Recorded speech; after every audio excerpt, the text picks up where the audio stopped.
ਵਾਹਿਗੁਰੂ ਜੀ ਕਾ ਖਾਲਸਾ ਵਾਹਿਗੁਰੂ ਜੀ ਕੀ ਫਤਿਹ। ਅੱਜ ਦੇ ਇਸ ਸ਼ਬਦ ਬਾਬਤ ਜੋ ਸਤਿਗੁਰ ਪਾਤਸ਼ਾਹ ਨੇ ਸਾਨੂੰ ਸੇਧ ਦਿੱਤੀ ਹੈ, ਉਹਦੀ ਉਸ ਸੇਧ ਨੂੰ ਸਮਝਣ ਦੀ ਕੋਸ਼ਿਸ਼ ਕਰਦੇ ਹਾਂ। ਮੈਂ ਜਦੋਂ ਸ਼ਬਦ ਦੇਖ ਰਹੀ ਸੀਗੀ ਤਾਂ ਸ਼ਬਦ ਦੇ ਵਿੱਚ ਬਹੁਤ ਕੁਝ ਹੈ ਜੋ ਸਤਿਗੁਰ ਜੀ ਨੇ ਸਾਨੂੰ ਇਸ ਵਿੱਚ ਪਰੋ ਕੇ ਦਿੱਤਾ ਹੈ। ਜੇ ਆਪਾਂ ਇਹ ਪ੍ਰਕਰਨ ਜਿਵੇਂ ਕਿ ਸੋਦਰ ਦੇ ਵਿੱਚ ਜਿਹੜੇ ਇਹ 5 ਸ਼ਬਦ ਆਏ ਨੇ, ਇਹਨਾਂ ਦੀ ਗੱਲ ਕਰੀਏ ਤਾਂ ਉਹਨਾਂ ਦੇ ਵਿੱਚ ਇਹ ਤੀਸਰਾ ਸ਼ਬਦ ਹੈ ਤੇ ਇਹਨਾਂ ਸਾਰੇ ਸ਼ਬਦਾਂ ਦੇ ਵਿੱਚ ਹੀ ਉਸ ਦਰ ਤੱਕ, ਉਸ ਮਾਲਕ ਤੱਕ ਸਾਂਝ ਪਾਉਣ ਦੀ ਗੱਲ ਸਤਿਗੁਰ ਪਾਤਸ਼ਾਹ ਅੱਗੇ ਦੀ ਅੱਗੇ ਤੋਰ ਰਹੇ ਨੇ। ਤਾਂ ਇਸ ਸ਼ਬਦ ਦੇ ਰਹਾਉਬੰਦ ਨੂੰ ਜਦੋਂ ਅਸੀਂ ਦੇਖਦੇ ਹਾਂ ਤੇ ਸਤਿਗੁਰ ਜੀ ਫਰਮਾਉਂਦੇ ਨੇ, ਸੋ ਕਿਉਂ ਵਿਸਰੈ ਮੇਰੀ ਮਾਏ, ਸਾਚਾ ਸਾਹਿਬ ਸਾਚੇ ਨਾਏ। ਕਿ ਉਹ ਮੈਨੂੰ ਮੇਰੀ ਮਾਂ ਮੈਨੂੰ ਵਿਸਰੇ ਕਿਉਂ। ਹੁਣ ਇਟ ਮੀਨਸ ਕਿ ਕੋਈ ਬਹੁਤ ਜ਼ਰੂਰੀ ਗੱਲ, ਕੋਈ ਬਹੁਤ ਇੰਪੋਰਟੈਂਟ ਚੀਜ਼ ਮੇਰੇ ਜੀਵਨ ਦੀ, ਜਿਹਨੂੰ ਮੈਂ, ਜਿਸ ਪ੍ਰਤੀ ਮੈਂ ਅਵੇਸਲਾਪਨ ਧਾਰਿਆ ਹੋਇਆ, ਮੈਂ ਉਸ ਪ੍ਰਤੀ ਜਿਹੜਾ ਲਾਪਰਵਾਹੀ ਦੇ ਵਿੱਚ ਜ਼ਿੰਦਗੀ ਜੀਣਾ ਵਾ, ਕਿਉਂਕਿ ਮੈਂ ਗੁਰੂ ਦੇ ਨਾਲ ਜਿਹੜਾ ਆਪਣਾ ਸੰਬੰਧ ਨਹੀਂ ਬਣਾਇਆ ਹੋਇਆ। ਸਤਿਗੁਰ ਪਾਤਸ਼ਾਹ ਨੇ ਸਾਨੂੰ ਉੱਥੇ ਫੋਕਸ ਕੀਤਾ। ਕਿਉਂਕਿ ਜਿਹੜਾ ਸਦਾ ਥਿਰ ਕਾਇਮ ਰਹਿਣ ਵਾਲਾ ਅਕਾਲ ਪੁਰਖ ਹੈ, ਸਦਾ ਸੱਚ ਹੈ, ਜਿਸ ਦਾ ਪਸਾਰਾ ਸਾਰੇ ਪਾਸੇ ਹੈ, ਨਾਮ ਰੂਪ ਦੇ ਵਿੱਚ ਉਹ ਸਾਰੇ ਖੰਡਾਂ, ਬ੍ਰਹਿਮੰਡਾਂ, ਇਹ ਸਾਰੀ ਕਾਇਨਾਤ ਦੇ ਵਿੱਚ ਰਮਿਆ ਹੋਇਆ। ਤੇ ਜੇ ਮੈਂ ਇਹਨੂੰ ਹੋਰ ਸੌਖਾ ਸਮਝਣਾ ਹੋਵੇ ਤੇ ਮੇਰੀ ਇਸ ਜੀਵਨ ਦੀ ਹੋਂਦ ਦਾ ਸੋਰਸ, ਜਿਸ ਜੋਤ ਦੇ ਆਸਰੇ ਤੇ ਮੈਂ ਭੱਜ ਕੇ ਆਪਣੇ ਸਾਰੇ ਕੰਮ ਕਰਦਾ ਪਿਆ ਵਾਂ, ਜਿਹਨੇ ਮੈਨੂੰ ਇਹ ਜੀਵਨ ਬਖਸ਼ਿਆ, ਤੇ ਮੈਂ ਉਹਦੇ ਪ੍ਰਤੀ ਇਤਨਾ ਵੇਸਲਾਪਨ, ਇਤਨਾ ਮੇਰੀ ਲਾਪਰਵਾਹੀ ਵਾਲਾ ਸੁਭਾਅ ਕਿ ਮੈਂ ਉਹਦੀ ਸੰਭਾਲ ਦੀ ਜਾਚ ਹੀ ਨਹੀਂ ਸਿੱਖਦਾ। ਮੈਂ ਉਹਨੂੰ ਵਿਸਾਰ ਕੇ ਜ਼ਿੰਦਗੀ ਜੀਣਾ ਵਾ। ਔਰ ਸਤਿਗੁਰ ਪਾਤਸ਼ਾਹ ਨੇ ਕਿਤਨੇ ਸ਼ਬਦਾਂ ਦੇ ਵਿੱਚ, ਕਿਉਂਕਿ ਸਮਾਂ ਜ਼ਿਆਦਾ ਨਹੀਂ ਹੈ, ਮੈਂ ਸ਼ਬਦ ਰੈਫਰੈਂਸ ਲਈ ਦਵਾਂਗੀ, ਮੈਂ ਵਿਆਖਿਆ 'ਚ ਨਹੀਂ ਸ਼ਬਦ ਲਵਾਂਗੀ, ਕਿਉਂਕਿ ਅਸੀਂ 2 ਸਾਥੀਆਂ ਨੇ ਬੋਲਣਾ ਹੈ ਤੇ ਫਿਰ ਅਸੀਂ ਆਪਣੇ ਬਾਕੀ ਸਾਥੀਆਂ ਤੋਂ ਵੀ ਸ਼ੇਅਰਿੰਗ ਲੈਣੀ ਹੈ। ਬਾਣੀ ਦੇ ਵਿੱਚ ਇੱਕ ਸ਼ਬਦ ਆਂਦਾ ਜਿੱਥੇ ਸਤਿਗੁਰ ਪਾਤਸ਼ਾਹ ਕਹਿੰਦੇ, ਜਿਨ ਕੰਨ ਕੀਤੇ ਅੱਖੀ ਨਾਕ, ਜਿਹਨੇ ਦੇਖ ਤੈਨੂੰ ਇਹ ਕੰਨ ਦਿੱਤੇ, ਅੱਖਾਂ ਦਿੱਤੀਆਂ, ਨੱਕ ਦਿੱਤਾ, ਜਿਹਵਾ ਦਿੱਤੀ ਬੋਲੇ ਤਾਤ, ਜਿਨ ਜਿਹਵਾ ਦਿੱਤੀ ਬੋਲੇ ਤਾਤ, ਜਿਹਨੇ ਤੈਨੂੰ ਇਹ, ਜਿਹਦੇ ਨਾਲ ਤੂੰ ਆਪਣੇ ਵਿਚਾਰ ਰੱਖ ਸਕੇ, ਇਹ ਜ਼ੁਬਾਨ ਦਿੱਤੀ। ਜਿਨ ਮਨ ਰਾਖਿਆ ਅਗਨੀ ਪਾਏ, ਵਾਜੇ ਪਵਨ ਆਖੈ ਸਭ ਜਾਏ। ਇਹ ਸਾਰਾ ਸਰੀਰ ਦਾ ਜੋ ਸਿਸਟਮ ਚੱਲ ਰਿਹਾ ਹੈ, ਤੂੰ ਉਹਦੇ ਪ੍ਰਤੀ ਇੰਨਾ ਵੇਸਲਾ ਮੇਰੇ ਮਨਾ। ਫਿਰ ਇੱਕ ਜਗ੍ਹਾ ਏਦਾਂ ਵੀ ਕਿਹਾ, ਸਭ ਜਿਉ ਪਿੰਡ ਮੁਖ ਨੱਕ ਦੀਆ, ਵਰਤਨ ਕੋ ਪਾਣੀ, ਅੰਨ ਖਾਣਾ ਕੱਪੜ ਪਹਿਨਨ ਕੋ ਦੀਆ, ਮਨ ਅੰਨ ਰਸ ਭੋਗਾਨੀ। ਤੈਨੂੰ ਸਾਰਾ ਕੁਝ ਦਿੱਤਾ ਤੇ ਇਹ ਸਾਰੇ ਭੋਗ ਜਿਤਨੇ ਤੂੰ ਰਸ ਚਖਦਾ ਪਿਆ ਜੀਵਨ ਦੇ। ਤੇ ਜੇ ਇਸੇ ਗੱਲ ਨੂੰ ਅਸੀਂ 6ਵੀਂ ਅਸ਼ਟਪਦੀ ਜਿਹੜੀ ਸੁਖਮਨੀ ਬਾਣੀ ਦੀ ਹੈ, ਜਿੱਥੇ ਤਕਰੀਬਨ ਹਰ ਪਦੇ ਦੇ ਵਿੱਚ ਹੀ ਕਿਹਾ, ਜੈ ਪ੍ਰਸਾਦ ਛਤੀ ਅੰਮ੍ਰਿਤ ਖਾਏ, ਜਿਸ ਦੀ ਬਖਸ਼ਿਸ਼ ਸਦਕਾ ਤੂੰ ਇਹ ਤੈਨੂੰ ਸਾਰੇ ਰਿਸ਼ਤੇ, ਸਾਰਾ ਕੁਝ ਮਿਲਿਆ, ਤੇ ਤੂੰ ਉਹਦੇ ਪ੍ਰਤੀ ਜਿਹੜਾ, ਉਹਦੇ ਪ੍ਰਤੀ ਤੇਰੇ ਅੰਦਰ ਜਰਾ ਵੀ ਜਿਹੜਾ ਰਿਸਪੌਂਸਿਬਿਲਿਟੀ ਵਾਲਾ ਐਟੀਟਿਊਡ ਹੀ ਨਹੀਂ ਹੈ। ਕਿਉਂਕਿ ਧਿਆਨ ਰੱਖ, ਸਤਿਗੁਰ ਪਾਤਸ਼ਾਹ ਕਹਿੰਦੇ, ਸਾਚਾ ਸਾਹਿਬ ਸਾਚੇ ਨਾਏ। ਉਹਦਾ ਨਾਮਣਾ, ਉਹਦੀ ਵਡਿਆਈ, ਉਹਦੇ ਗੁਣ, ਇਹ ਵੀ ਸਦਾ ਥਿਰ ਕਾਇਮ ਰਹਿਣ ਵਾਲੇ ਨੇ। ਉਹ ਸਾਹਿਬ ਵੀ ਸਦਾ ਸੱਚ ਹੈ। ਤੇ ਰੋਜ਼ ਦੇਖੋ ਅਸੀਂ ਜਪਜੀ ਦੀ ਬਾਣੀ 'ਚ ਪੜ੍ਹਦੇ ਹਾਂ, ਸਾਚਾ ਸਾਹਿਬ ਸਾਚ ਨਾਏ, ਭਾਖਿਆ ਭਉ ਅਪਾਰ। ਫਿਰ ਉਸੇ ਬਾਣੀ 'ਚ ਪੜ੍ਹਦੇ ਹਾਂ, ਸੋਈ ਸੋਈ ਸਦਾ ਸੱਚ, ਸਾਹਿਬ ਸਾਚਾ ਸਾਚੀ ਨਾਈ। ਫਿਰ ਇਸੇ ਬਾਣੀ ਦਾ ਪਹਿਲਾ ਸ਼ਲੋਕ ਜਦੋਂ ਪੜ੍ਹਦੇ ਹਾਂ, ਉੱਥੇ ਕਿਹਾ, ਆਦ ਸੱਚ ਜੁਗਾਦ ਸੱਚ, ਹੈ ਭੀ ਸੱਚ, ਨਾਨਕ ਹੋਸੀ ਭੀ ਸੱਚ। ਜਿਹੜਾ ਇਤਨਾ ਬੇਅੰਤਤਾ ਦੇ ਲੈਵਲ ਤੇ ਤੇਰੀ ਜ਼ਿੰਦਗੀ ਦੇ ਵਿੱਚ ਜਿਹੜਾ ਹੈ ਉਹ ਥਾਂ ਰੱਖਦਾ ਹੈ, ਤੇ ਉਹਦੇ ਪ੍ਰਤੀ ਤੇਰੇ ਮਨ ਦੇ ਵਿੱਚ ਇਤਨਾ ਵੇਸਲਾਪਨ, ਤੂੰ ਕਿੱਦਾਂ ਆਪਣੀ ਜ਼ਿੰਦਗੀ ਨੂੰ ਜਿਹੜਾ ਹੈ ਨਾ ਉਹ ਸਹੀ ਤਰੀਕੇ ਨਾਲ ਜੀ ਪਾਏਗਾ, ਸਹੀ ਡਾਇਰੈਕਸ਼ਨ 'ਚ ਚੱਲ ਪਾਏਗਾ। ਇਹਨੂੰ ਆਪਾਂ ਬੜੀ ਵਾਰ ਇੱਕ ਉਦਾਹਰਣ ਮੈਂ ਜਰਾ ਜੀ ਟੂਕ ਮਾਤਰ ਸਿਰਫ ਲਵਾਂਗੀ, ਕਿਉਂਕਿ ਅੱਗੇ ਆਪਾਂ ਸ਼ੇਅਰ ਕੀਤੀ ਹੋਈ ਹੈ। ਜਿਸ ਰਾਜੇ ਦੀ ਪ੍ਰਜਾ, ਜਿਸ ਰਾਜੇ ਦੀ ਸੱਤਾ ਹਮੇਸ਼ਾ ਕਾਇਮ ਰਹਿਣ ਵਾਲੀ ਹੋਵੇ, ਤਾਂ ਪ੍ਰਜਾ ਨੂੰ ਜ਼ਰੂਰੀ ਹੁੰਦਾ ਹੈ ਕਿ ਉਹ ਰਾਜੇ ਦੇ ਹੁਕਮਾਂ ਅਨੁਸਾਰ ਆਪਣੀ ਜ਼ਿੰਦਗੀ ਜੀਵੇ। ਪਰ ਜੇ ਹੁਣ ਮੈਂ ਉਸ ਪ੍ਰਤੀ ਧਿਆਨ ਨਾ ਦੇਵਾਂ, ਰਾਜੇ ਦੇ ਹੁਕਮ ਨੂੰ, ਨਿਮਾਵਲੀ ਨੂੰ ਮੈਂ ਨਜ਼ਰ ਅੰਦਾਜ਼ ਕਰਾਂ, ਤਾਂ ਫਿਰ ਕੀ ਹੋਏਗਾ? ਮੈਂ ਸਜ਼ਾ ਦਾ ਹੱਕਦਾਰ ਹੋਵਾਂਗਾ। ਜਿਸ ਕੰਟਰੀ 'ਚ ਮੈਂ ਰਹਿਣਾ, ਜੇ ਮੈਂ ਉਹਦੇ ਲਾਅ ਨੂੰ ਫੋਲੋ ਨਹੀਂ ਕਰਦਾ, ਉੱਥੇ ਦੇ ਸੰਵਿਧਾਨ ਨੂੰ ਨਹੀਂ ਮੰਨਦਾ, ਤਾਂ ਮੈਂ ਗੁਨੇਗਾਰ ਹਾਂ। ਏਦਾਂ ਹੀ ਉਹ ਰੱਬ ਜੀ ਜਿਨ੍ਹਾਂ ਦੀ ਸੱਤਾ ਹਮੇਸ਼ਾ ਰਹਿਣੀ ਹੈ, ਤੇ ਮੈਂ ਉਹਨਾਂ ਪ੍ਰਤੀ ਇਤਨਾ ਵੇਸਲਾਪਨ, ਉਹਨਾਂ ਦੇ ਹੁਕਮ ਦੀ ਕਾਰ ਨੂੰ ਮੈਂ ਜੀਵਾਂ ਹੀ ਨਾ। ਇੱਕ ਪੌੜੀ ਹੈ ਜਿੱਥੇ ਸਤਿਗੁਰ ਪਾਤਸ਼ਾਹ ਕਹਿੰਦੇ ਨੇ, ਤੂੰ ਆਪੇ ਆਪ ਨਿਰੰਕਾਰ ਹੈ, ਨਿਰੰਜਨ ਹਰ ਰਾਇਆ। ਇਹ ਗੌੜੀ ਕੀ ਵਾਰ ਦੇ ਵਿੱਚੋਂ ਪੌੜੀ ਹੈ। ਸਤਿਗੁਰ ਪਾਤਸ਼ਾਹ ਕਹਿੰਦੇ, ਤੂੰ ਆਪੇ ਆਪ ਨਿਰੰਕਾਰ ਹੈ, ਨਿਰੰਜਨ ਰਾਇਆ। ਜਿਨ ਤੂੰ ਇੱਕ ਮਨ ਸੱਚ ਧਿਆਇਆ, ਤਿਨ ਸਭ ਦੁੱਖ ਗਵਾਇਆ। ਮਾਲਕ ਜੀ ਆਪੇ ਆਪ ਸਵੈਭੰਗ ਰੂਪ ਦੇ ਵਿੱਚ, ਮਾਇਆ ਦੇ ਪ੍ਰਭਾਵ ਤੋਂ ਨਿਰਲੇਪ ਤੇ ਕਿਸੇ ਆਕਾਰ ਦੀ ਬੰਦਿਸ਼ ਤੋਂ ਪਰੇ, ਨਿਰਗੁਣ ਰੂਪ ਦੇ ਵਿੱਚ ਸਾਰੀ ਸ੍ਰਿਸ਼ਟੀ 'ਚ ਸਮਾਏ ਹੋਏ, ਜਿਨ ਇੱਕ ਮਨ ਜਿਨੀ ਤੂੰ ਇੱਕ ਮਨ ਸੱਚ ਤੇ ਆਇਆ, ਤਿਨਕਾ ਸਭ ਦੁੱਖ ਗਵਾਇਆ। ਕਿਹੜਾ ਦੁੱਖ? ਵਿਛੋੜੇ ਵਾਲਾ, ਜਿਹੜਾ ਇਹ ਔਗੁਣਾ ਤੇ ਵਿਕਾਰਾਂ ਦੇ ਵਿੱਚ ਮੈਂ ਜ਼ਿੰਦਗੀ ਜੀ ਰਿਹਾ ਸੀ, ਇੱਥੋਂ ਮੇਰਾ ਛੁਟਕਾਰਾ ਹੋ ਜਾਂਦਾ। ਤੇ ਸਤਿਗੁਰ ਪਾਤਸ਼ਾਹ ਕਹਿੰਦੇ, ਉਹ ਦੇਖ ਕਿੱਦਾਂ ਦਾ, ਉਹਦੇ ਵਰਗਾ ਕੋਈ ਹੋਰ ਹੈਗਾ ਨਹੀਂ ਹੈ, ਉਹਦੀ ਬਰਾਬਰੀ ਨਹੀਂ ਕੋਈ ਕਰ ਸਕਦਾ। ਤੇਰਾ ਸ਼ਰੀਕ ਕੋ ਨਾਹੀ, ਜਿਸਨੂੰ ਲਵੈ ਲਾਏ ਸੁਨਾਇਆ। ਤੁਧ ਜੇਵੜ ਦਾਤਾ ਤੂੰ ਹੈ ਨਿਰੰਜਨਾ, ਤੂੰ ਹੈ ਸੱਚ ਮੇਰਾ ਮਨ ਪਾਇਆ। ਮੈਨੂੰ ਪਾਇਆ। ਸਤਿਗੁਰ ਪਾਤਸ਼ਾਹ ਤਾਂ ਮੈਨੂੰ ਕਹਿੰਦੇ ਪਏ ਨੇ, ਬਈ ਦੱਸ ਬੰਦਿਆ, ਸੋ ਕਿਉਂ ਵਿਸਰੈ? ਕਿਉਂ ਤੈਨੂੰ ਵਿਸਰੇ ਹੋ? ਕਿਉਂਕਿ ਜਿਵੇਂ ਜਿਵੇਂ ਤੂੰ ਵਿਸਰਦਾ, ਤਿਵੇਂ ਤਿਵੇਂ ਤੇਰੇ ਜੀਵਨ 'ਚ ਬੜੀ ਵੱਡੀ ਖੜੋਤ ਆਉਂਦੀ ਹੈ। ਖੋਲ ਕੇ ਸਤਿਗੁਰ ਪਾਤਸ਼ਾਹ ਦੇਖੋ ਇਸ ਸ਼ਬਦ ਦੇ ਵਿੱਚ ਹੁਣ ਸਮਝਾਣਗੇ ਸਾਨੂੰ ਸਾਰੇ ਪਦਿਆਂ ਦੇ ਵਿੱਚ, ਕਿ ਰੱਬ ਜੀ ਦੀ ਹੋਂਦ ਪਸਾਰੇ, ਜਿਸ ਪਾਸੇ ਤੂੰ ਇੰਪੋਰਟੈਂਸ ਨਹੀਂ ਦੇ ਰਿਹਾ, ਜਿਸ ਪਾਸੇ ਤੇਰਾ ਅਵੇਸਲਾਪਨ ਹੈ ਨਾ, ਤੂੰ ਛੋਟੀਆਂ ਛੋਟੀਆਂ ਗੱਲਾਂ ਤੇ ਮਹਿਸੂਸ ਕਰਦਾ ਹੈ, ਪਰ ਰੱਬ ਜੀ ਨੂੰ ਮਹਿਸੂਸ ਨਹੀਂ ਨਾ ਕਰਦਾ। ਜਦੋਂ ਤੂੰ ਰੱਬ ਜੀ ਤੋਂ ਟੁੱਟ ਕੇ ਜ਼ਿੰਦਗੀ ਜੀਣਾ ਹੈ, ਤਾਂ ਹਰ ਬਿਸਰਤ ਤੇਰੇ ਗੁਣ ਗਲਿਆ। ਤੇ ਇੱਥੇ ਕਿਹਾ, ਆਖਾਂ ਜੀਵਾਂ ਵਿਸਰੈ ਮਰ ਜਾਉ।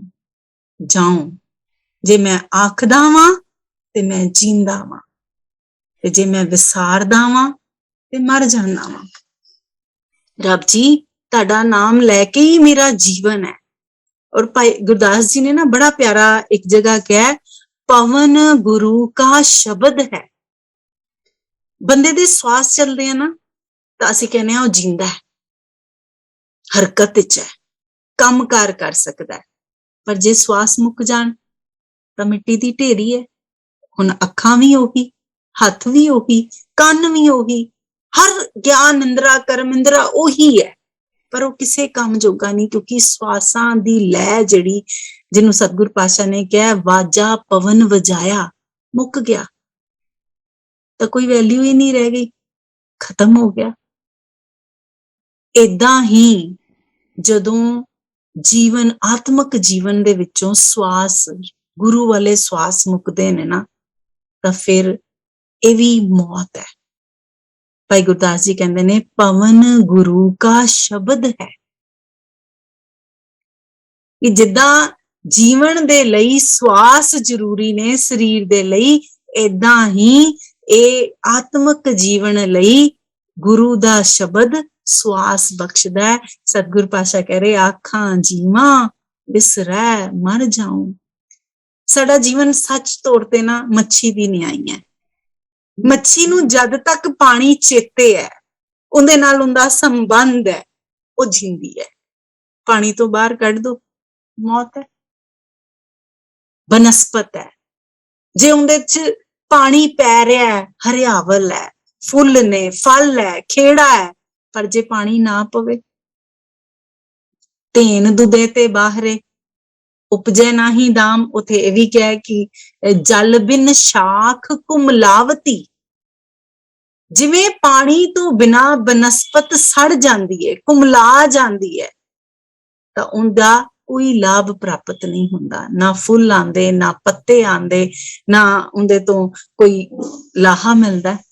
इदां ही रब जी दे गुणां दी जद तक सी अपने जीवन दे विच होंद नहीं लैके आंदे, सांझ नहीं बनांदे, असी भी आत्मक मोते मरदे पे हां। जिद्दां जिद्दां आखदे हां तिवें तिवें जींदे हां, नहीं कहंदे तां मरदे हां, क्योंकि गुणां तो सांझ टुट गई। पर सतगुरु पातशाह ने दूजी गल बड़ी कमाल दी कही, कहंदे आखण औखा साचा ना हो, पर कहना बड़ा औखा है। ते मैनूं याद है जसपाल सिंह वीर जी ना बड़ी बार जदों ये शब्द जिथे भी कीता है ना, ते उह संगत नूं इक्को गल कहंदे हुंदे सी, सारे वाहिगुरू दा जाप करिए, वाहिगुरू कहिए, ते सारियां कोलों उन्हां ने बुलवाना, 2 बार बुलवाना, 4 बार बुलवाना, ते सवाल करना, पुछना औखा सी? ते संगत कहंदी सी नहीं औखा नहीं, सौखा है। पर सतगुरु पातशाह कहंदे आखण औखा सच्चा ना हो, क्योंकि सिर्फ कहन मात्र दी गल नहीं सी। सतगुरु पातशाह इंदे जीण दी गल करदे कि ओह मालक जिहड़ा सदीनी सच है, जिहड़ा सारी सृष्टि दे विच समाया होया है, जिहड़ा गुण स्वरूप है, गुणां दा मुजस्समा है, उनदी कमाई करनी, उस पासे वल तां तू ध्यान नहीं देंदा, बोलण नूं तू जोर दे रहा है। क्योंकि बाणी दी शब्दावली दे जे असी अखरी अर्थ लवांगे ना, तो फिर असी कदी भी ठीक तरीके नाल समझ नहीं पावांगे। तुसी देखो बाणी दे विच कितने शब्द आंदे जिथे सतगुरु पातशाह कहंदे अमृत रसना पियो प्यारी, इत रस पीते होए तृप्तारी, या इदां क्या मेरे मन नाम अमृत पियो। हुण नाम अमृत की ये लिक्विड है, पानी है जिन्हों मैं पीना, पर भाव अर्थां च देखांगा ते इंदा मतलब है कि मैं उन्हों जीना है, उस तक पहुंचना। हुण मैं दिल्ली जाना है ते जांदा होवां किसे वेज मीनस ऑफ ट्रांसपोर्ट तो जावां, मैं ट्रेन ते जावां, बस ते जावां, ते जदों दिल्ली दे नेड़े मैं सोनीपत या पानीपत पहुंचा ते मैं कहना दिल्ली आने वाला है। हुण दिल्ली आने वाला नहीं है, मैं दिल्ली पहुंचण वाला, तां क्योंकि उत्थे मैनूं भावार्थ पता है, मैनूं कोई कहंदा है कि हाँ जी दिल्ली आने वाला, तो मैं समझ जाना यानी मैं दिल्ली पहुंचण वाला हां। इत्थे भी इन्हां अर्थां नूं सानूं समझण दी लोड़ है कि आखण दा मतलब सीगा कि रब जी दी होंद नूं महसूस करदे होए उन्हां दे गुणात्मक तल ते जीना जिहड़ा है ना ये बड़ा औखा है, निभदा नहीं है, निभाया नहीं जांदा। बार बार मन नूं उस पास्यों मोड़ के माया वाले पक्ष तो हिला के इनू इधर लियाना पैंदा, पर फिर ये टपला खा जांदा, फिर उस पासे नहीं तुरदा। पर सतगुरु पातशाह कहंदे औखा है, पर एक गल पक्की आ, साचे नाम की लागै भूख, उत भूख है खाए चलिए दूख। कहंदे पर जे तेरे अंदर ये तड़प पैदा हो जाए ना, जे तेनू ये खाण दी नाम रूपी भोजन उन्होंने छकण दी अंदर तांग बन जाए, जिन्हों सतगुरु पातशाह बाणी च कहंदे माधो जल की प्यास ना जाए। रब जी ये नाम रूपी जल दी प्यास तो बुझदी नहीं, भड़की इदां लगदी जल मैं अगन उठी दिखाए बल्कि होर भड़की पैदा हुंदी है। जिवें जिवें गुणां नूं जींदे आ जीवन सचियार बनन वाल तुरदा है, तां हर एक जिहड़ा गुण है ना जीविया जांदा है जदों, फिर उहदे विचों मिलण वाले सहज टिका ते उस खेड़े नूं जदों मन महसूस करदा ना, फिर उहनूं छड्डदा नहीं, फिर उहनूं होर अगे अगे वधांदा है। सतगुरु पातशाह इत्थे गल करदे होए कहंदे ने कि साचे नाम की लागै भूख, उत भूख है खाए चलिए दूख। ते फिर दूसरे बंद च क्या है, साचे नाम की तिल वडियाई, आख थके कीमत नहीं पाई। हुण ਤਿਲ ਮਾਤਰ ਵੀ ਵਡਿਆਈ ਜਿਹੜੀ ਹੈ ਨਾ ਰੱਬ ਜੀ ਦੇ ਨਾਮ ਦੀ ਬਿਆਨੀ ਨਹੀਂ ਜਾ ਸਕਦੀ। ਕਿਉਂ? ਕਿਉਂਕਿ ਮੇਰੇ ਕੋਲ ਲਿਮਿਟਿਡ ਅਪਰੋਚ ਹੈ।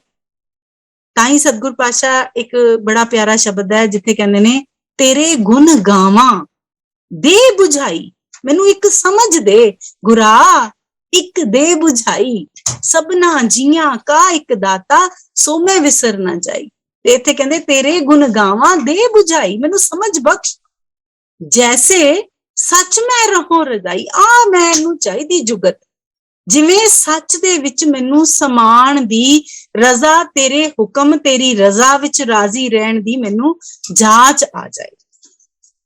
ਇਹ ਪੂਰਾ ਸ਼ਬਦ ਹੀ ਇਸੇ ਗੱਲ ਤੇ ਫੋਕਸ ਹੈ। ਹੁਣ ਮੈਂ ਤੇਰੀ ਵਡਿਆਈ ਕਿਵੇਂ ਕਰ ਸਕਦਾ? ਮੈਂ ਸਿਰਫ ਪਹਿਲਾ ਪਦਾ ਲੈਣ ਲੱਗੀ ਹਾਂ ਕਿ ਤੂੰ ਸੁਲਤਾਨ ਕਹਾਂ ਹੋ ਮੀਆਂ, ਤੇਰੀ ਕਵਨ ਵਡਾਈ। ਹੁਣ ਕੋਈ PM ਹੋਵੇ ਤੇ ਮੈਂ ਉਹਨੂੰ CM ਤੱਕ ਦੀ ਉਪਾਧੀ ਤੱਕ ਹੀ ਗਿਣਾ ਵੀ ਹਾਂਜੀ ਇਹ CM ਹੈ, ਤਾਂ ਇਹ ਉਹਦੀ ਵਡਿਆਈ ਨਹੀਂ ਹੈ, ਬਲਕਿ ਉਹਦੇ ਉੱਚੇ ਰਸੂਖ ਨੂੰ ਮੈਂ ਨੀਵਾਂ ਕਰਕੇ ਦੱਸ ਦਿੱਤਾ। ਸਤਿਗੁਰ ਪਾਤਸ਼ਾਹ ਕਹਿੰਦੇ, ਮਾਲਕ ਜੀ ਤੁਸੀਂ ਤਾਂ ਸੁਲਤਾਨ ਮਾਲਕ ਰੂਪ ਹੋ ਤੇ ਤੈਨੂੰ ਮੈਂ ਸਿਰਫ ਚੌਧਰੀ ਰੂਪ ਵਿੱਚ ਹੀ ਦੇਖਾਂ। ਭਾਵ ਮੇਰੀ ਸਮਰੱਥਾ ਬੜੀ ਥੋੜੀ ਹੈ। ਜੇ ਮੈਂ ਕਵਾਂ ਰੱਬ ਜੀ ਤਾਂ ਜਿਹੜੇ ਨਾ ਦੁੱਖ, ਰੱਬ ਜੀ ਦਾ ਨਾਮ ਦੁੱਖ ਭੰਜਨ ਰੂਪ ਦੇ ਵਿੱਚ ਹੈ, ਰੱਬ ਜੀ ਸਾਰੇ ਜੀਆਂ ਦੀ ਪ੍ਰਤਪਾਲਨਾ ਕਰਦੇ ਨੇ, ਜਨਮ ਮਰਨ ਦਾ ਸੋਰਸ ਰੱਬ ਜੀ ਨੇ। ਮੈਂ ਲਿਮਿਟਿਡ ਦਾਇਰੇ ਚੋਂ ਜਿਹੜਾ ਆਪਾਂ ਪਿਛਲੇ ਸ਼ਬਦ ਵਿੱਚ ਕੀਤਾ ਕਿ ਸੁਣ ਵੱਡਾ ਆਖੈ ਸਭ ਕੋਏ, ਕੇਵਡ ਵੱਡਾ ਡੀਠਾ ਹੋਏ, ਦੇਖਿਆ ਹੋਏ ਤਾਂ ਕਹੀਏ ਨਾ। ਤੇ ਇੱਥੇ ਕਹਿੰਦੇ ਪਏ ਨੇ ਵੀ ਮੈਂ ਤੇਰੀ ਵਡਿਆਈ ਕਿਵੇਂ ਕਹਿ ਸਕਦਾ? ਤੂੰ ਮੈਨੂੰ ਜਿੰਨੀ ਕੁ ਸਮਰੱਥਾ ਦਿੱਤੀ, ਜੋ ਤੂੰ ਦੇ ਸੋ ਕਹਾਂ ਸੁਆਮੀ, ਮੈਂ ਮੂਰਖ ਕਹਿਣ ਨਾ ਜਾਈ। ਮੇਰੇ ਕੋਲ ਪਾਇਆ ਹੀ ਨਹੀਂ ਹੈ। ਸਾਚੇ ਨਾਮ ਕੀ ਤਿਲ ਵਡਿਆਈ, ਕਹਿੰਦੇ ਤਿਲ ਮਾਤਰ ਵਡਿਆਈ ਜਿਹੜੀ ਹੈ ਨਾ ਉਹ ਵੀ ਬਿਆਨੀ ਨਹੀਂ ਜਾ ਸਕਦੀ, ਬਲਕਿ ਆਖ ਤਕੇ ਕੀਮਤ ਨਹੀਂ ਪਾਈ। ਕਹਿੰਦੇ ਕਹਿੰਦਾ ਬੰਦਾ ਥੱਕ ਜਾਂਦਾ ਹੈ। ਭਾਵ ਉਸ ਤਲ ਤੱਕ ਪਹੁੰਚ ਹੀ ਨਹੀਂ ਸਕਦਾ ਜਿਸ ਤਲ ਤੱਕ ਮਾਲਕ ਜੀ ਦੀਆਂ ਵਡਿਆਈਆਂ ਨੇ। ਪਰ ਕਹਿਣਾ ਤੇ ਹੈਗਾ ਨਾ, ਉਹਦੀਆਂ ਵਡਿਆਈਆਂ ਤਾਂ ਕਰਨੀਆਂ ਨੇ। ਕਿਉਂ? ਵਡਿਆਈਆਂ ਕਰਦੇ ਕਰਦੇ ਹੀ ਵੱਡੇ ਦੇ ਵਿੱਚ ਸਮਾਣਾ ਹੈ। ਗੁਣ ਕੈ ਗੁਣੀ ਸਮਾਵਣਿਆ, ਤੂੰ ਬੇਅੰਤ ਕੋ ਵਿਰਲਾ ਜਾਣੇ ਹੈ, ਪਰ ਉਸ ਬੇਅੰਤ ਦੇ ਸ਼ਰਨ ਦੇ ਵਿੱਚ ਰਹਿੰਦੇ ਹੋਏ ਉਹਦੇ ਗੁਣਾਂ ਨੂੰ ਆਪਣੇ ਜੀਵਨ 'ਚ ਧਾਰਨ ਕਰਨਾ। ਕਿਉਂ ਕਰਨਾ? ਹੁਣ ਆਪਾਂ ਇਹਨੂੰ ਇੱਕ ਛੋਟੀ ਜਿਹੀ ਉਦਾਹਰਨ ਦੇਖੀਏ। ਅਸੀਂ ਘਰਾਂ ਦੇ ਵਿੱਚ ਰਹਿੰਦੇ ਹਾਂ, ਰੋਜ਼ ਸਾਫ਼ ਸਫਾਈ ਕਰਦੇ ਹਾਂ, ਮਹਿਮਾਨ ਆਉਂਦੇ ਨੇ। ਹੁਣ ਇਹ ਸਾਫ਼ ਸਫਾਈ ਜਿਹੜੀ ਹੈ ਉਹ ਕਿਸੇ ਮਹਿਮਾਨ ਲਈ ਤਾਂ ਨਹੀਂ ਕੀਤੀ ਜਾਂਦੀ, ਆਪਣੇ ਲਈ ਕੀਤੀ ਜਾਂਦੀ ਹੈ। ਹੁਣ ਜੇ ਮੈਂ ਸਾਫ਼ ਸਫਾਈ ਨਾ ਕਰਾਂ, ਮੇਰੇ ਘਰ ਕੋਈ ਆਏ ਉਹਨੂੰ ਨਾ ਚੰਗਾ ਲੱਗੇ, ਉਹ ਨਹੀਂ ਬੈਠੇਗਾ ਜਾਂ ਥੋੜੀ ਦੇਰ ਬੈਠੇਗਾ, ਪਰ ਉਹਦੇ ਜੀਵਨ ਦੇ ਵਿੱਚ ਕੋਈ ਫਰਕ ਨਹੀਂ ਪੈਣਾ। ਇਹ ਸਫਾਈ ਜਿਹੜੀ ਹੈ ਨਾ ਉਹ ਮੇਰੇ ਘਰ ਨੂੰ, ਮੇਰੇ ਆਪਣੇ ਆਪ ਦੀ ਸੁਚੱਜਤਾ ਦਾ ਪ੍ਰਗਟਾਵਾ ਹੈ, ਮੇਰੇ ਜੀਵਨ ਦੇ ਸੁਹੱਪਣ ਦੀ ਨਿਸ਼ਾਨੀ ਹੈ। ਇਸੇ ਤਰ੍ਹਾਂ ਹੀ ਜਦੋਂ ਮੈਂ ਰੱਬ ਜੀ ਦੇ ਗੁਣਾਂ ਨੂੰ ਕਹਿੰਦਾ ਵਾਂ, ਜਦੋਂ ਮੈਂ ਉਹਨਾਂ ਦੀ ਵਡਿਆਈ ਕਰਦਾ ਵਾਂ, ਤਾਂ ਉਹ ਕਰਨ ਦਾ ਮਤਲਬ ਇਹ ਨਹੀਂ ਮੈਂ ਕਹੀ ਜਾਵਾਂ ਰੱਬ ਜੀ ਬੜੇ ਵੱਡੇ, ਰੱਬ ਜੀ ਵੱਡੇ, ਤੇ ਇਹਦੇ ਨਾਲ ਮੇਰੇ ਜੀਵਨ 'ਚ ਕੋਈ ਬਦਲਾਵ ਆਣਾ ਜਾਂ ਮੇਰੇ ਜੀਵਨ ਦੇ ਵਿੱਚ ਕੋਈ ਵਾਧਾ ਮਿਲਣਾ। ਨਹੀਂ, ਕਹਿਣ ਤੋਂ ਭਾਵ ਹੈ, ਫਿਰ ਪਹਿਲੇ ਬੰਦ ਵੱਲ ਧਿਆਨ ਦਈਏ। ਸਤਿਗੁਰ ਪਾਤਸ਼ਾਹ ਨੇ ਉੱਥੇ ਆਖਣ ਔਖਾ ਸਾਚਾ ਨਾ ਹੋ ਗਿਆ। ਕੀ ਔਖਾ ਹੈ? ਕਿਉਂ? ਕਿਉਂਕਿ ਇਹਨੂੰ ਜੀਣਾ ਹੈ। ਤੇ ਜਿਵੇਂ ਜਿਵੇਂ ਮੈਂ ਰੱਬ ਜੀ ਦੇ ਗੁਣਾਂ ਨੂੰ ਕਵਾਂ, ਮੈਂ ਬਿਆਨਾ, ਤਾਂ ਮੇਰੇ ਜੀਵਨ ਦੇ ਵਿੱਚ ਜਿਹੜਾ ਔਗੁਣਾ ਵਾਲਾ, ਵਿਕਾਰਾਂ ਵਾਲਾ ਪੱਖ ਹੈ ਨਾ, ਉਹ ਵਾਲੀ ਕੋੜ ਦੀ ਪਾਲ ਮੈਂ ਤੋੜਨ ਜੋਗਾ ਹੋ ਜਾਣਾ ਵਾਂ। ਮੈਂ ਆਪਣੇ ਜੀਵਨ ਨੂੰ ਸੋਹਣਾ ਬਣਾ ਸਕਦਾ ਵਾਂ। ਤੇ ਸਤਿਗੁਰ ਪਾਤਸ਼ਾਹ ਤੇ ਕਹਿੰਦੇ ਨੇ ਤੂੰ ਆਪਣੇ ਆਪ ਨੂੰ ਸਵਾਰ, ਆਪ ਸਵਾਰੇ ਮੈਂ ਮਿਲੇ, ਮੈਂ ਮਿਲਿਆ ਸੁਖ ਹੋਏ। ਤੇ ਮੈਂ ਤਾਂ ਮਿਲਣਾ ਮਾਲਕ ਨੂੰ, ਤਾਂ ਇਸ ਲਈ ਮੈਂ ਉਹਦੇ ਵੱਡੇ ਪੱਖ ਨੂੰ ਜੀਂਦਾ ਵਾਂ, ਉਹਨੂੰ ਸਮਝਦਾ ਵਾਂ ਤੇ ਆਪਣੇ ਜੀਵਨ 'ਚ ਧਾਰਨ ਦੀ ਕੋਸ਼ਿਸ਼ ਕਰਦਾ ਵਾਂ। ਪਰ ਸਤਿਗੁਰ ਪਾਤਸ਼ਾਹ ਕਹਿੰਦੇ ਅੰਤ ਵੱਲ ਨਹੀਂ ਜਾਣਾ, ਗੁਣ ਜ਼ਰੂਰ ਗਾਣੇ ਹੈ, ਪਰ ਅੰਤ ਵਾਲੇ ਪਾਸੇ ਨਹੀਂ ਤੁਰਨਾ। ਉਹ ਤੇਰੀ ਜ਼ਿੰਦਗੀ ਦਾ ਵਿਸ਼ਾ ਹੀ ਨਹੀਂ ਹੈ। ਜੇ ਸਭ ਮਿਲ ਕੇ ਆਖਣ ਪਾਏ, ਵੱਡਾ ਨਾ ਹੋਵੇ ਘਾਟ ਨਾ ਜਾਏ। ਕਹਿੰਦੇ ਸਾਰੇ ਜੇ ਗਿਣ ਵੀ ਲੈਣ, ਵਡਿਆਈਆਂ ਕਰ ਵੀ ਲੈਣ, ਤਾਂ ਇਹਦੇ ਨਾਲ ਉਹਨੂੰ ਕੋਈ ਫਰਕ ਨਹੀਂ ਹੈ। क्योंकि ना तुहाडियां वडियाइयां नाल वड्डे ने वड्डा होना है ते ना उहदे नाल उहने घटना है। क्यों? क्योंकि जपजी दी बाणी च सतगुरु पातशाह ने कहा वड्डा दाता तिल ना तमाए। ਉਹਨੂੰ ਤਮਾ नहीं है, ਉਹਨੂੰ तेरियां ਵਡਿਆਈਆਂ नहीं ਚਾਹੀਦੀਆਂ, बल्कि ਇਹ ਵਡਿਆਈਆਂ तेरे जीवन ਨੂੰ ਸਵਾਰਨ ਲਈ। ਤੇ ਉਹ ਕਿੱਦਾਂ ਦਾ? ਸਤਿਗੁਰ ਪਾਤਸ਼ਾਹ ਕਹਿੰਦੇ ਨਾ ਉਹ ਮਰੈ ਨਾ ਹੋਵੇ ਸੋਗ, ਦੇਂਦਾ ਰਹਿ ਨਾ ਚੁੱਕੇ ਭੋਗ। ਕਹਿੰਦੇ ਉਹ ਤਾਂ ਹਰ ਵੇਲੇ, ਕਿਉਂਕਿ ਸਦੀਵੀ ਸੱਚ ਹੈ, ਸਾਚਾ ਸਾਹਿਬ ਸਾਚੇ ਨਾਏ ਹੈ, ਤਾਂ ਉਹ ਤਾਂ ਏਦਾਂ ਹੈ ਜਿਹਨੂੰ ਸਤਿਗੁਰ ਪਾਤਸ਼ਾਹ ਨੇ ਬਾਣੀ ਦੇ ਵਿੱਚ ਇੱਕ ਜਗ੍ਹਾ ਕਿਹਾ ਨਿਸ਼ਚਲ ਸੱਚ ਖੁਦਾਏ ਏਕ, ਖੁਦਾਏ ਬੰਦਾ ਅਬਿਨਾਸ਼ੀ। ਕਹਿੰਦੇ ਉਹ ਮਾਲਕ ਨਿਸ਼ਚਲ ਹੈ, ਸੱਚ ਹੈ, ਇੱਕੋ ਇੱਕ ਹੈ, ਪਰ ਖੁਦਾਏ ਬੰਦਾ ਅਬਿਨਾਸ਼ੀ। ਖੁਦਾ ਦਾ ਬੰਦਾ ਵੀ ਜਦੋਂ ਉਸ ਨਿਸ਼ਚਲ ਸੱਚ ਨਾਲ ਜੁੜਦਾ ਹੈ ਤੇ ਫਿਰ ਉਹ ਵੀ ਅਬਿਨਾਸ਼ੀ ਹੋ ਜਾਂਦਾ ਹੈ। ਇਸੇ ਲਈ ਜਿਹੜਾ ਮਰਦਾ ਨਹੀਂ, ਜਿਹੜਾ ਕਦੀ ਮੁੱਕਦਾ ਨਹੀਂ, ਭਾਵ ਜਿਹੜਾ ਮਾਇਆ ਦੇ ਪ੍ਰਭਾਵ ਤੋਂ ਨਿਰਲੇਪ ਹੈ, ਜਦੋਂ ਅਸੀਂ ਉਹਦੇ ਨਾਲ ਜੁੜਾਂਗੇ ਨਾ ਤਾਂ ਫਿਰ ਅਸੀਂ ਵੀ ਨਿਹਚਲ ਹੋ ਜਾਵਾਂਗੇ, ਕਿਉਂਕਿ ਆਪ ਨਿਹਚਲ ਅਚਲ ਹੈ, ਹੋਰ ਆਵੇਂ ਜਾਵੇਂ। ਉਹ ਇੱਕੋ ਇੱਕ ਨਿਹਚਲ ਹੈ, ਮਾਇਆ ਦੇ ਪ੍ਰਭਾਵ ਤੋਂ ਨਿਰਲੇਪ ਹੈ। ਤੇ ਜੇ ਮਾਇਆ ਦੇ ਪ੍ਰਭਾਵ ਤੋਂ ਮੈਂ ਬਚਣਾ ਹੈ ਤਾਂ ਮੈਨੂੰ ਉਹਨੂੰ ਚੇਤੇ 'ਚ ਰੱਖਣਾ, ਮੈਨੂੰ ਉਹਨੂੰ ਧਿਆਣਾ, ਮੈਨੂੰ ਉਹਨੂੰ ਸਿਮਰਨਾ, ਆਰਾਧਨਾ ਇਹ ਕਰਨਾ ਪਏਗਾ। ਮੈਨੂੰ ਉਹਨੂੰ ਆਖਣ ਦੀ ਜੁਗਤ ਸਿੱਖਣੀ ਪਏਗੀ। ਫਿਰ ਮੈਨੂੰ ਉਹ ਵਿਸਰੇ ਕਿਉਂ?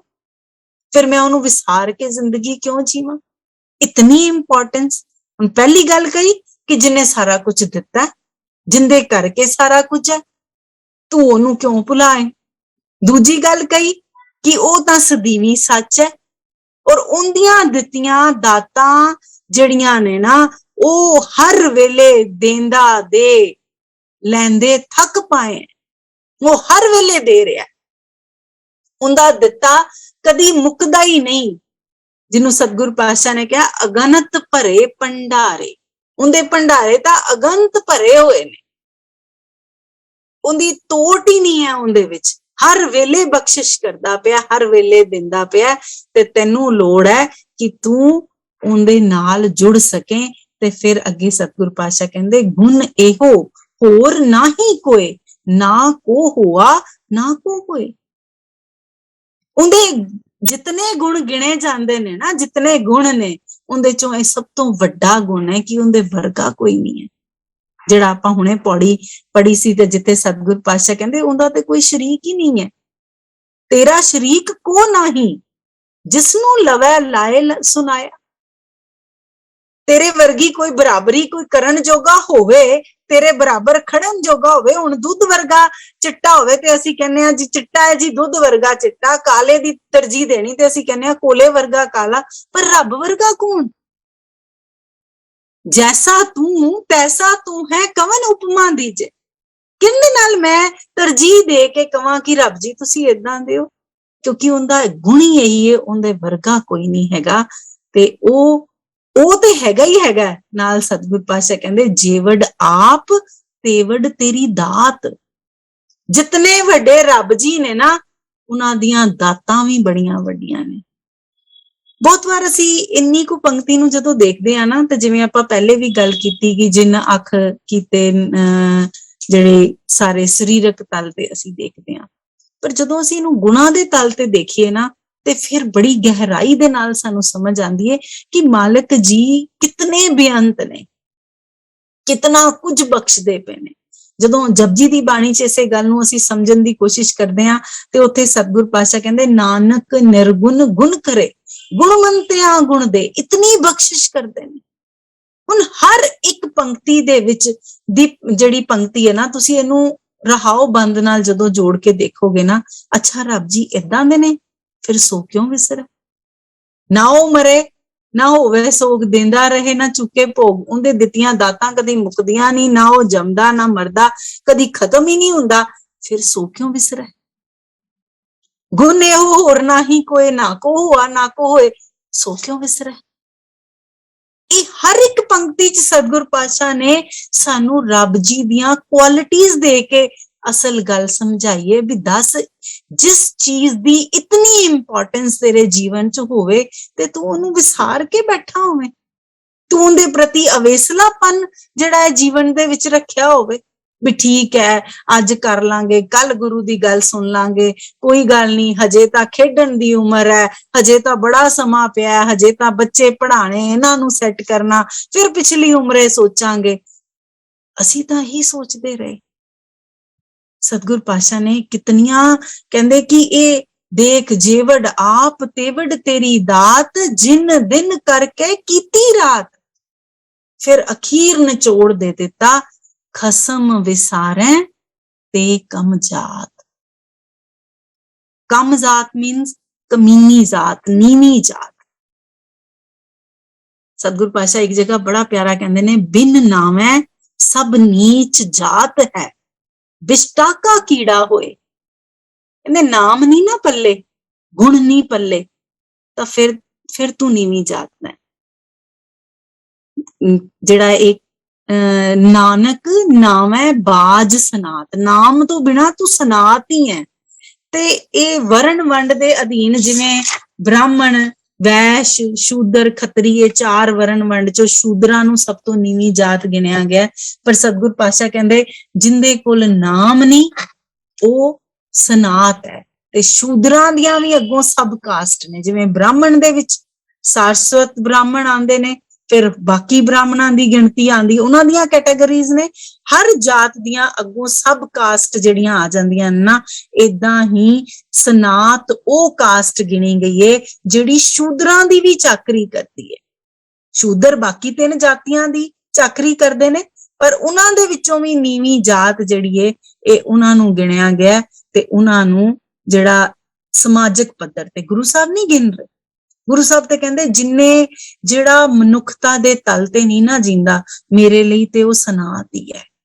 ਜਿਹਨੂੰ ਗੁਣਾਂ ਨਾਲ ਜੀਣੀ ਜ਼ਿੰਦਗੀ ਨਹੀਂ ਜੀਣੀ ਆਈ, ਜਿਹੜਾ ਮਨੁੱਖ ਹੁੰਦੇ ਹੋਏ ਵੀ ਪਸ਼ੂ ਬਿਰਤੀਆਂ ਚ ਜੀ ਰਿਹਾ ਨਾ, ਤੇ ਉਹ ਮੇਰੇ ਲਈ ਨੀਵੀਂ ਜਾਤ ਦਾ ਹੈ। ਜਦੋਂ ਸਤਿਗੁਰ ਪਾਤਸ਼ਾਹ ਨੇ ਸ਼ਲੋਕ ਵੀ ਦਿੱਤਾ ਜਿੱਥੇ ਕਿਹਾ, ਕਬੁੱਧ ਡੂਮਨੀ ਕੁਦਇਆ ਕਸਾਇਨ, ਪਰ ਨਿੰਦਾ ਘਟ ਚੂੜੀ, ਮੁੱਠੀ ਕ੍ਰੋਧ ਚੰਡਾਲ, ਕਾਰੀ ਕੱਢੀ ਕਿਆ ਥੀਏ ਜੇ ਚਾਰੇ ਬੈਠੀਆਂ ਨਾਲ। ਉੱਥੇ ਵੀ ਜਿਹੜੀ ਇਹ ਡੂਮਨੀ, ਡੂਮ ਮੈਨੇ ਮਰਾਸੀ ਯਾਨੀ ਨੀਵੀਂ ਜਾਤ ਦੀ ਗੱਲ ਕੀਤੀ। ਸਤਿਗੁਰ ਪਾਤਸ਼ਾਹ ਕਹਿੰਦੇ ਮਾਨਸ ਪਸ਼ੂ ਚੰਮ ਪਲੇਟੇ, ਅੰਦਰੋਂ ਕਾਲਿਆ। ਇਹਨੂੰ ਤਾਂ ਆਪਣੀ ਜਿਹੜਾ ਇਹਦਾ ਪੱਧਰ ਸੀਗਾ ਜ਼ਿੰਦਗੀ ਜੀਣ ਵਾਲਾ, ਇਹਨੂੰ ਉਸ ਪੱਧਰ ਤੇ ਜ਼ਿੰਦਗੀ ਜੀਣੀ ਨਹੀਂ ਆਈ। ਮਨੁੱਖ ਬਣਿਆ, ਮਨੁੱਖੀ ਜੂਨ ਦੇ ਵਿੱਚ ਇਹਨੂੰ ਜਾਮਾ ਮਿਲਿਆ, ਪਰ ਇਹਨੂੰ ਮਨੁੱਖਤਾ ਦੇ ਤਲ ਤੇ ਜ਼ਿੰਦਗੀ ਜੀਣੀ ਨਹੀਂ ਆਈ। ਇਹ ਤਾਂ ਪਸ਼ੂਆਂ ਦੇ ਤਲ ਤੇ ਜੀਂਦਾ।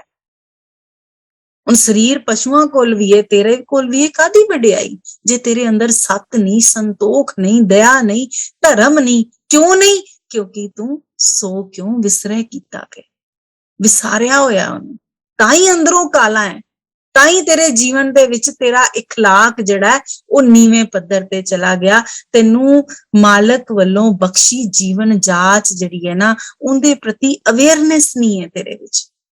ਔਰ ਸਤਿਗੁਰ ਪਾਤਸ਼ਾਹ ਕਹਿੰਦੇ ਕਿ ਇਹ ਜੇ ਤੇਰੇ ਪੱਲੇ ਨਾਮ ਨਹੀਂ ਹੈ ਨਾ, ਹੁਣ ਸਰੀਰ ਕਰਕੇ ਅਸੀਂ ਜਦੋਂ ਦੇਖਦੇ ਹਾਂ ਨਾ, ਤਾਂ ਇਹ ਅੰਦਰੋਂ ਸਾਨੂੰ ਲੱਗਦਾ ਹੈ ਕਿ ਪਸ਼ੂਪੁਣਾ, ਮਨੁੱਖਤਾ ਦੇ ਤਲ ਤੇ ਜਿਹੜਾ ਨਹੀਂ ਜੀ ਪਾਏ। ਪਰ ਸਤਿਗੁਰ ਪਾਤਸ਼ਾਹ ਸਾਨੂੰ ਬਾਰ-ਬਾਰ ਜਿਹੜਾ ਹੈ ਨਾ, ਸਾਡੇ ਅੰਦਰ ਵਸੇ ਜਿਹੜਾ ਅਹੰਗ ਰੋਗ ਹੈ, ਜਿਹੜੀ ਇਹ ਲਾਲਚ ਹੈ, ਇਹਦੇ ਤੇ ਜਿਹੜਾ ਹੈ ਨਾ ਉਹ ਕੁਐਸਚਨ ਕਰਦੇ ਨੇ ਕਿ ਜੇ ਮਨੁੱਖ ਬਣਾ ਕੇ ਤੈਨੂੰ ਭੇਜਿਆ, ਜੇ ਤੈਨੂੰ ਮਨੁੱਖਾ ਜਨਮ ਮਿਲਿਆ, ਤਾਂ ਤੇਰਾ ਜੀਵਨ ਜਿਹੜਾ ਹੈ ਇਹ ਇਸ ਪਾਸੇ ਵੱਲ ਕਿਉਂ? ਤੂੰ ਆਕੜ ਦੇ ਵਿੱਚ, ਤੂੰ ਹੰਕਾਰ ਦੇ ਵਿੱਚ ਜ਼ਿੰਦਗੀ ਕਿਉਂ ਗਲਤਾਨ ਕਰਦਾ ਪਿਆ? ਜਿਹਨੂੰ ਸਤਿਗੁਰ ਪਾਤਸ਼ਾਹ ਨੇ ਕਿਹਾ ਇਸ ਤਨ ਕੋ ਕਾਹੇ ਗਰਬੜੀਏ, ਵੀ ਇਹਦਾ ਗਰਭ ਕਾਹਦਾ ਕਰਨਾ, ਵੀ ਇਹ ਤਨ ਤਾਂ ਮਿੱਟੀ ਦੀ ਢੇਰੀ ਹੈ, ਇਹਦਾ ਗਰਭ ਕਰਨ ਦੀ ਕੀ ਲੋੜ ਹੈ? ਇਹ ਜਿਹੜਾ ਹੈ ਨਾ, ਇਹ ਤਾਂ ਇੱਕ ਦਿਨ ਨਾਸ਼ ਹੋ ਜਾਣਾ ਹੈ। ਤੈਨੂੰ ਲੋੜ ਹੈ ਕਿ ਤੂੰ ਜੋ ਤੇਰੇ ਜੀਵਨ ਦਾ ਸੋਰਸ ਹੈ, ਬੇਸ ਹੈ, ਆਧਾਰ ਹੈ, ਤੂੰ ਉਹਨੂੰ ਨਾ ਭੁੱਲ। ਮਨ ਤੂੰ ਜੋਤ ਸਰੂਪ ਹੈ, ਆਪਣਾ ਮੂਲ ਪਛਾਣ, ਮੂਲ ਦੇ ਨਾਲ ਜੁੜ ਕੇ ਇਸ ਲਈ ਮਾਂ ਨੂੰ ਆਵਾਜ਼ ਦੇ ਕੇ ਵੀ ਜਿਵੇਂ ਬੰਦਾ ਆਪਣੀ ਦਿਲ ਦੀ ਬਹੁਤ ਨੇੜਲੀ ਗੱਲ ਜਿਹੜੀ ਹੈ ਨਾ ਉਹ ਮਾਂ ਨਾਲ ਕਰਦਾ ਤੇ ਇੱਥੇ ਸਤਿਗੁਰ ਪਾਤਸ਼ਾਹ ਨੇ ਕਿਹਾ ਸੋ ਕਿਉਂ ਵਿਸਰੈ ਮੇਰੀ ਮਾਏ ਸਾਚਾ ਸਾਹਿਬ ਸਾਚ ਨਾਏ। ਜਿਤਨੇ ਸ਼ਬਦ ਬਾਕੀ ਸਾਰੇ ਲਿੱਤੇ ਇਹਨਾਂ ਨੂੰ ਡਿਟੇਲ ਚ ਆਪ ਦੇਖਣ ਦੀ ਕੋਸ਼ਿਸ਼ ਕਰਨਾ ਕਿ ਸਤਿਗੁਰ ਪਾਤਸ਼ਾਹ ਨੇ ਬਹੁਤ ਸੋਹਣੇ ਤਰੀਕੇ ਦੇ ਨਾਲ ਸਾਡੇ ਜੀਵਨ ਦਾ ਜਿਹੜਾ ਮਨੋਰਥ ਹੈ ਰੱਬੀ ਮਿਲਾਪ ਦਾ, ਜੇ ਅਸੀਂ ਉਸ ਸਦੀਵੀ ਸੱਚ ਅਕਾਲ ਪੁਰਖ ਦੇ ਨਾਲ ਨਹੀਂ ਜੁੜਾਂਗੇ, ਉਹਨੂੰ ਵਿਸਾਰ ਕੇ ਜ਼ਿੰਦਗੀ ਜੀ ਰਹੇ ਹਾਂ, ਤਾਂ ਫਿਰ ਜੀਵਨ ਜਿਹੜਾ ਹੈ ਨਾ ਉਹ ਕਦੀ ਵੀ ਸਚਿਆਰਤਾ ਦੇ ਪੱਖ ਵੱਲ ਨਹੀਂ ਜਾ ਸਕਦਾ। 100 ਦਰ ਤੱਕ ਸਾਡੀ ਅਪਰੋਚ ਨਹੀਂ ਹੋ ਸਕਦੀ। 100 ਦਰ ਤੱਕ ਪਹੁੰਚਣ ਲਈ ਉਸ ਮਾਲਕ ਦੇ ਨਾਲ ਮਿਲਾਪ ਲਈ ਸਾਨੂੰ ਆਪਣੇ ਜੀਵਨ ਦਾ ਜਿਹੜਾ ਵਿਜ਼ਨ ਹੈ ਉਹਨੂੰ ਚੇਂਜ ਕਰਨਾ ਪਏਗਾ। ਸਾਨੂੰ ਮਾਲਕ ਜੀ ਦੀ ਬਖਸ਼ਿਸ਼ ਦੇ ਪਾਤਰ ਬਣਨ ਲਈ ਆਪਣੇ ਨਜ਼ਰੀਏ ਨੂੰ ਬਦਲਣਾ ਪਏਗਾ, ਜਿਹਨੂੰ ਸਤਿਗੁਰ ਪਾਤਸ਼ਾਹ ਨੇ ਕਿਹਾ ਨਦਰ ਕਰੇ ਜੇ ਆਪਣੀ ਤਾਂ ਨਦਰੀ ਸਤਿਗੁਰ ਪਾਏ। ਨਹੀਂ ਤਾਂ ਫਿਰ ਇਹ ਜੀਓ ਬਹੁਤੇ ਜਨਮ ਭ੍ਰਮਿਆ ਵੀ ਹੈ, ਫਿਰ ਭਟਕਣਾ ਦੇ ਅਧੀਨ ਹੈ। ਤੇ ਇਸ ਭਟਕਣਾ ਤੋਂ ਬਚਣ ਦਾ ਇੱਕੋ ਇੱਕ ਸੋਰਸ ਹੈ ਸਾਡੇ ਕੋਲ ਕਿ ਅਸੀਂ ਗੁਰੂ ਦੇ ਨਾਮ ਬਖਸ਼ੇ ਨਾਮ ਨਾਲ ਜੁੜ ਸਕੀਏ ਤਾਂ ਕਿ ਮਾਲਕ ਤੱਕ ਅਪਰੋਚ ਹੋ ਸਕੇ।